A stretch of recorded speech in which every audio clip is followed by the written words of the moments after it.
परिचय। विवेक, क्या तुमने अपने दोस्तों के साथ फिल्म का मजा लिया? नहीं पिताजी, मेरी सीट थोड़ी तकलीफदेह थी, जिसके परिणाम स्वरूप मैं मूवी में ध्यान नहीं लगा सका। फिर तुमने सिनेमा हॉल में 3 घंटे कैसे बिताए? पिताजी, मैंने खुद को एक रोचक प्रयोग में व्यस्त रखा। मैंने हॉल में कुल सीटों की संख्या की गिनती की और उसकी तुलना हमारे घर में कुल कुर्सियों की संख्या से की। बहुत अच्छे विवेक। तो बताओ, तुम्हें क्या निष्कर्ष प्राप्त हुए? पिताजी, हॉल में कुल 200 सीटें थीं और हमारे घर में कुल 4 कुर्सियां हैं। अतः हॉल में हमारे घर की कुर्सियों की अपेक्षा 196 सीटें अधिक हैं। बिल्कुल ठीक। विवेक, हालांकि तुलना को बेहतर तरीके से व्यक्त करने का एक और तरीका है। हम ये कह सकते हैं कि हॉल में हमारे घर की सीटों की तुलना में 50 गुना अधिक सीटें हैं। बच्चों, क्या तुम जानते हो कि विवेक के पिता ने ये निष्कर्ष कैसे निकाला? ये निष्कर्ष निकालने के लिए विवेक के पिता ने अनुपात का सिद्धांत लगाया। इस पाठ में हम अनुपात और समानुपात के बारे में जानेंगे।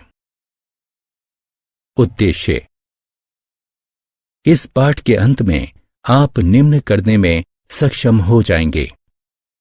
अनुपात को परिभाषित करना, दो राशियां या परिमाणों के मध्य संबंध को अनुपात के रूप में व्यक्त करना, समान अनुपात को पहचानना, अनुपात के अनुसार राशियों या मानों को विभक्त करना, समानुपात में अनुपात को पहचानना, एक या कई मानों को ज्ञात करने के लिए एकल विधि का प्रयोग करना। अनुपात। हम प्रायः राशियों तथा मानों की तुलना उनके अंतरों की गणना करके करते हैं।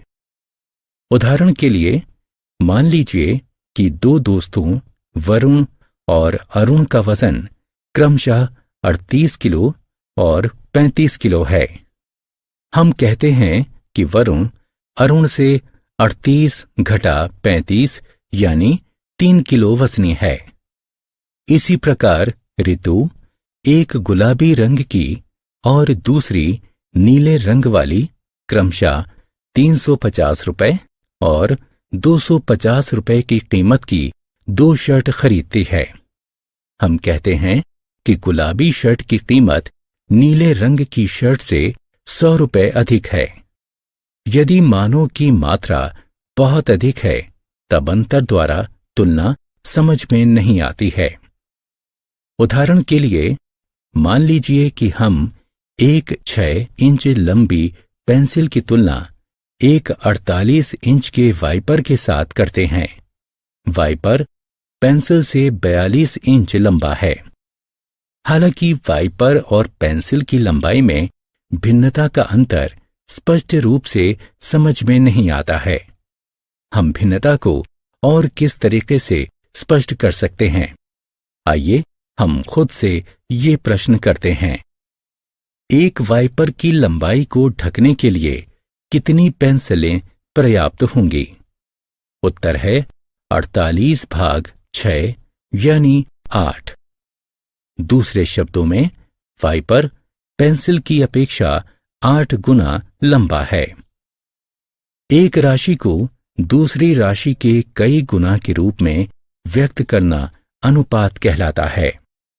48 भाग 6 8 भाग 1 के बराबर है। 8 भाग 1 को 8/1 के रूप में भी लिखा जा सकता है। अनुपात को निरूपित करने के लिए कॉलन के चिन्ह का उपयोग किया जाता है। आइए अनुपात के एक और उदाहरण को देखते हैं। तुषार ने एक जीन्स का जोड़ा 1500 रुपए तथा एक बेल्ट 250 रुपए में खरीदा।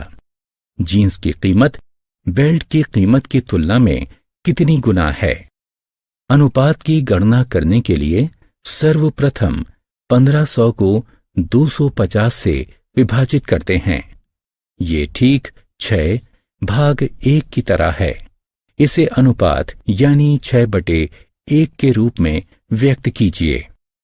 इसलिए हम कह सकते विभिन्न इकाइयों में मापी गई राशियों या मानों की तुलना। विनीता के पास एक कप में 100 मिलीलीटर तथा एक जग में 2 लीटर दूध है।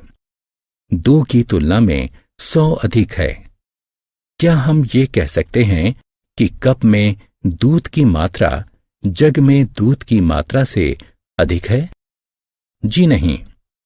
कारण यह है कि 2 राशियों को 2 अलग अलग इकाइयों में मापा गया है तथा इस प्रकार उन दोनों की तुलना नहीं की जा सकती है। उन्हें तुलना करने योग्य बनाने के लिए हमें क्या करना चाहिए?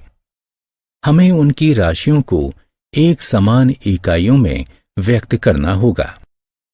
2 लीटर को 2000 मिलीलीटर के रूप में परिवर्तित कीजिए। अब इस प्रकार राशियां तुलना करने योग्य हैं। आइए अनुपात पता करते हैं। 2000/100 20/1 या 20 अनुपात 1 के बराबर है। इसलिए जग में दूध कप में दूध की अपेक्षा 20 गुना अधिक है। हरि ने एक बबल गम को 50 पैसे में खरीदा। उसके दोस्त शिव ने एक बिस्कुट का पैकेट 20 रुपए में खरीदा। किसने सबसे अधिक पैसे खर्च तथा कितने गुना किए? तुलना करने से पूर्व हम 20 रुपए को 2000 पैसे में परिवर्तित करते हैं। अब हम अनुपात निकालते हैं। 2000/50 40/1 के बराबर है, जो कि 40:1 के समान है।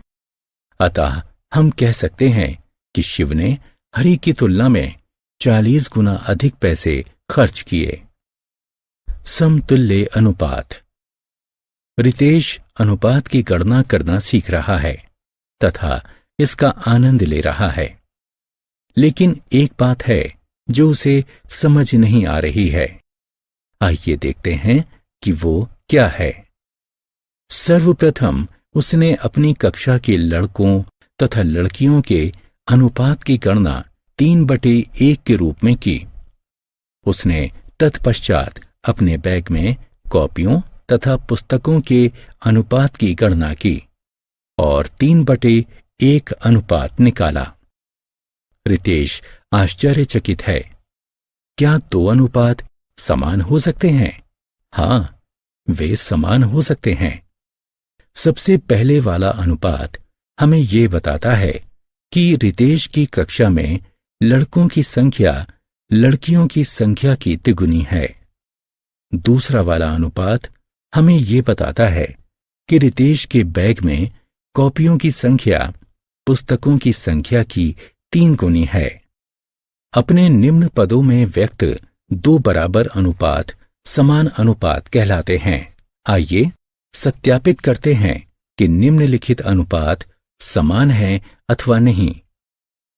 राम एक माह में 15,000 रुपए अर्जित करता है एवं 10,000 रुपए व्यय करता है। आय और व्यय को एक अनुपात के रूप में व्यक्त कीजिए। यदि निम्न पद में व्यक्त किया जाए तब 15,000/10,000 15/10 होता है, जो 3/2 या 3:2 के बराबर है। इसका अर्थ है कि अर्जित किए गए प्रत्येक 3 रुपए में से राम 2 रुपए खर्च करता है। रहीम एक माह में 21,000 रुपए अर्जित करता है तथा 14,000 रुपए व्यय करता है। आय और व्यय को एक अनुपात के रूप में व्यक्त कीजिए। यदि निम्न पद में व्यक्त किया जाए तब 21,000/14,000 21/14 होता है, जो कि 3/2 या 3:2 के बराबर है। इसका अर्थ है कि अर्जित किए गए प्रत्येक 3 रुपए में से रहीम भी 2 रुपए खर्च करता है। राम और रहीम की आय और व्यय का अनुपात समान है। अनुपात अनुसार राशियों या मानों का विभाजन। आइए अब हम राशियों और मानों का विभाजित करने के लिए अनुपातों का उपयोग करते हैं। 2 सहेलियां सिया, जिसकी ऊंचाई 36 इंच है, एवं पिया, जिसकी ऊंचाई 48 इंच है, एक आम के पेड़ से 7 पके आमों को तोड़ती हैं। वे अपनी ऊंचाई के अनुपात में आमों को साझा करने का निर्णय लेती हैं। हर सहेली को कितने आम खाने को मिलेंगे? आइए सर्वप्रथम हम उनकी ऊंचाई का अनुपात निकालें। उनकी ऊंचाई का अनुपात है 3/4। सिया और पिया आमों का साझा 3/4 के अनुपात में करेंगी। इसका अर्थ है कि सभी तोड़े गए 7 आमों में से 3 सिया को और 4 पिया को खाने को मिलेंगे। सिया को 7 में से 3 आम मिलते हैं। पिया को 7 में से 4 आम मिलते हैं। 2 भाई देवजोत और प्रेमजोत 100 रुपए का एक लॉटरी का टिकट खरीदते हैं। देवजोत 60 रुपए चुकाता है, प्रेमजोत 40 रुपए चुकाता है। वे लॉटरी की राशि को इसी अनुपात में बांटने का निर्णय लेते हैं। वे 1 लाख रुपए की लॉटरी जीतते हैं। दोनों भाइयों को कितना कितना पैसा मिलना चाहिए? आइए सर्वप्रथम हम उनके द्वारा किए गए भुगतानों का अनुपात ज्ञात करते हैं। लॉटरी के भुगतान का अनुपात 3/2 है। देवजोत और प्रेमजोत लॉटरी के पैसे को 3/2 के अनुपात में बांटेंगे। इसका अर्थ है कि जीते गए प्रत्येक 5 रुपए में से 3 देवजोत के पास एवं 2 प्रेमजोत के पास जाएंगे।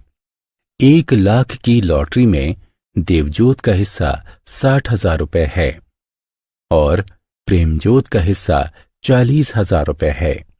आत्ममूल्यांकन। समान अनुपातों का मिलान कीजिए।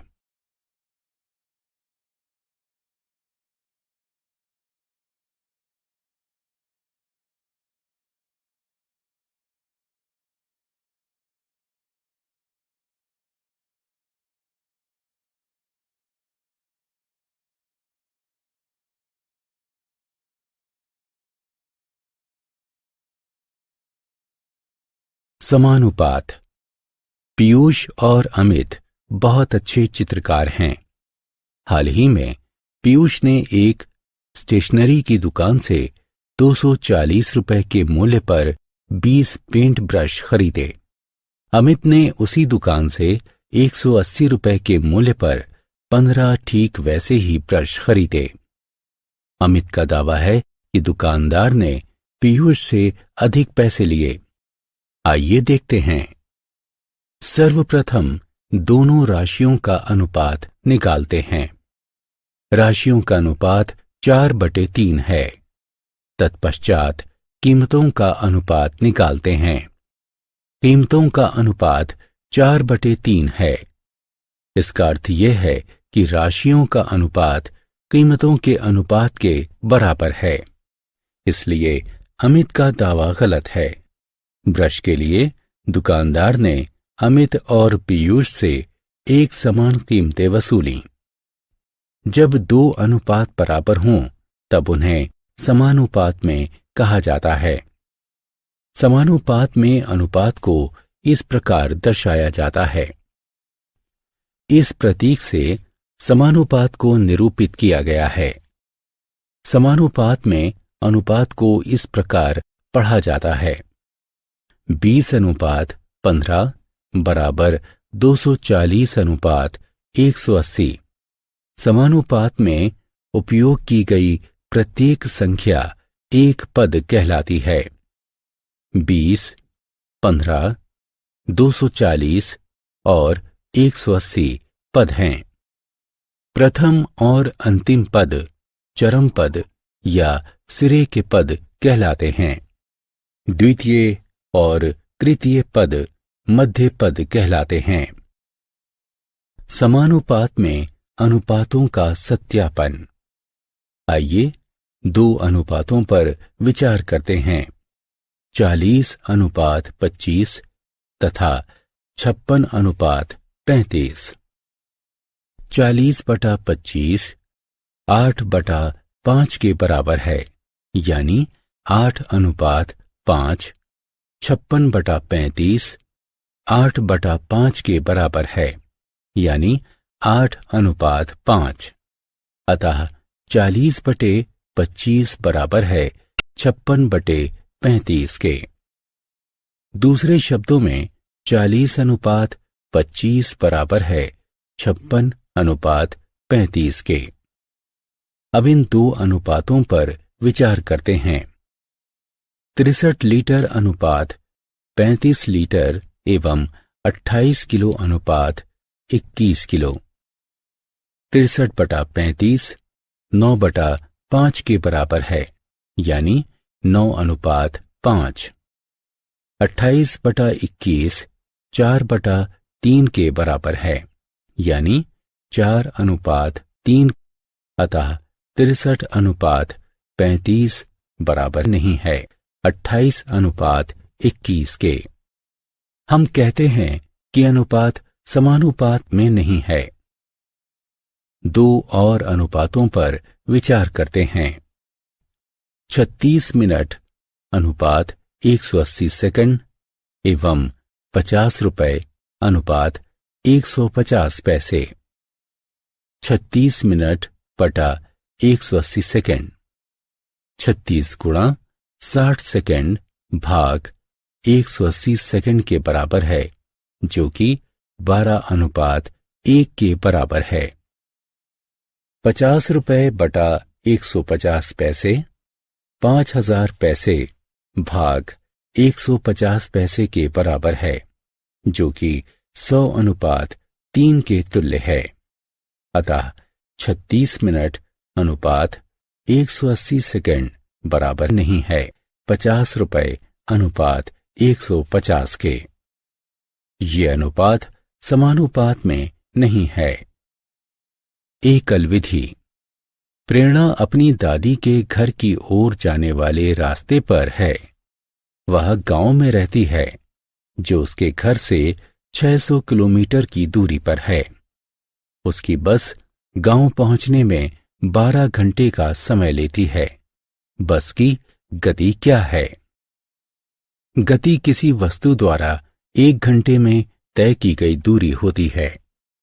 12 घंटे में तय की गई दूरी 600 किलोमीटर है।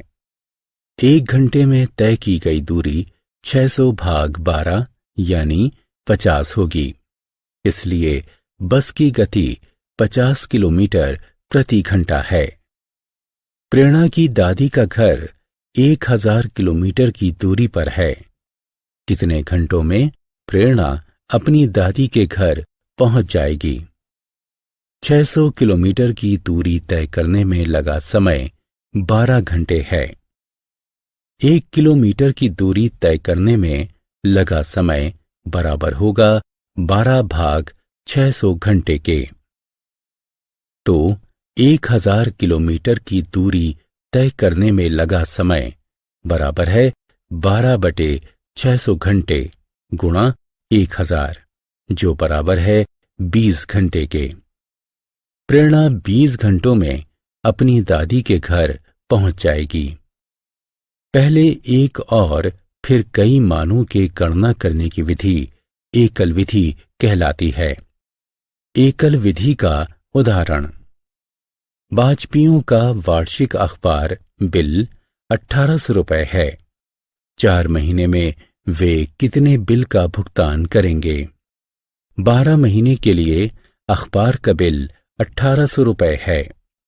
1 महीने के लिए अखबार का बिल 1800 भाग 12 बराबर 150 रुपये होगा।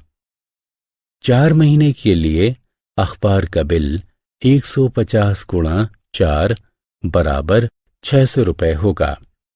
आत्म-मूल्यांकन। प्रश्नों को ध्यानपूर्वक पढ़कर सही उत्तर का चयन कीजिए। सारांश। आइए हमने जो कुछ सीखा है उसे संक्षेप में दोहराएं। एक राशि को दूसरी राशि के कई गुना के रूप में व्यक्त करना अनुपात कहलाता है। इस प्रतीक का उपयोग अनुपात को निरूपित करने के लिए किया जाता है।